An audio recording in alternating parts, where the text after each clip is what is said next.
When people struggle with buoyancy, it's not usually because they're bad divers. It actually might be because no one really ever explained to them what's happening when they get into the water. Buoyancy can feel unpredictable, like it has a mind of its own. But there is a simple reason behind it, and once you understand it, buoyancy doesn't feel so mysterious. And that reason is called water displacement. Let's break this down in the simplest way possible. When you get into the water, your body and your gear take up space. To make room for you, water has to be pushed out of the way. That movement of the water being pushed aside is called water displacement. And here's a key thing to remember. Water doesn't like empty space. So when you push water out of the way, it pushes back. And that upward push is buoyancy. There's one rule to remember. If you remember nothing else from this episode, remember this.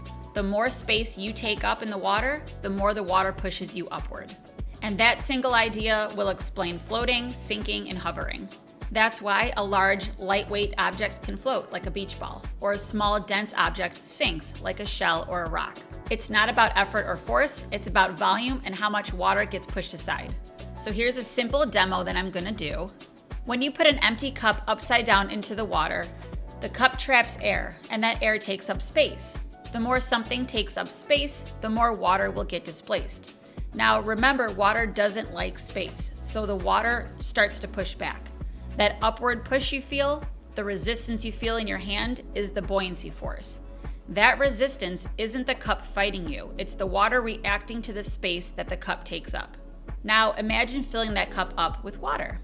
It takes up less space, it displaces less water, that upward push is weaker. It's the same cup, it's the same water, but a different displacement.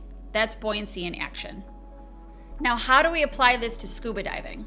Think of your BCD. When we inflate our BCD, we're not adding weight, we're adding space. More air is going to mean more volume, more water being displaced, because when you inflate your BCD, it expands a little bit, and there's more upward force, so we'll float up a little bit more. Now, when air is released from our BCD, we take up less space, we displace less water, and there's less of an upward force, so we sink a little bit. What happens when we breathe?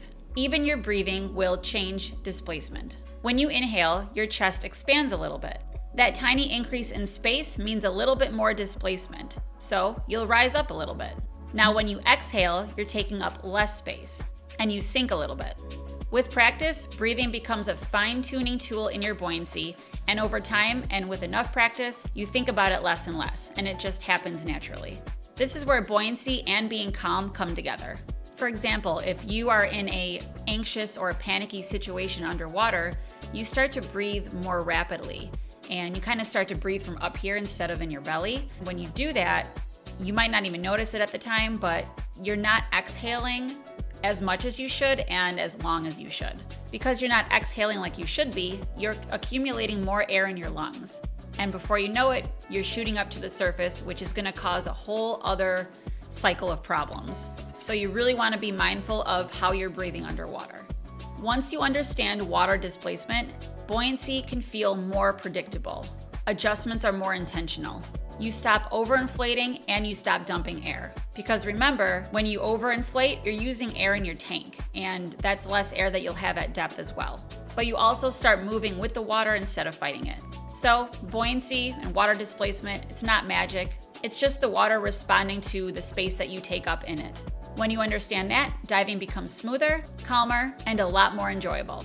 I hope this helps. Thank you for watching. My next episode is going to be all about buoyancy, so stay tuned for that. And as always, dive safe, dive smart, dive mindfully. Bye, guys.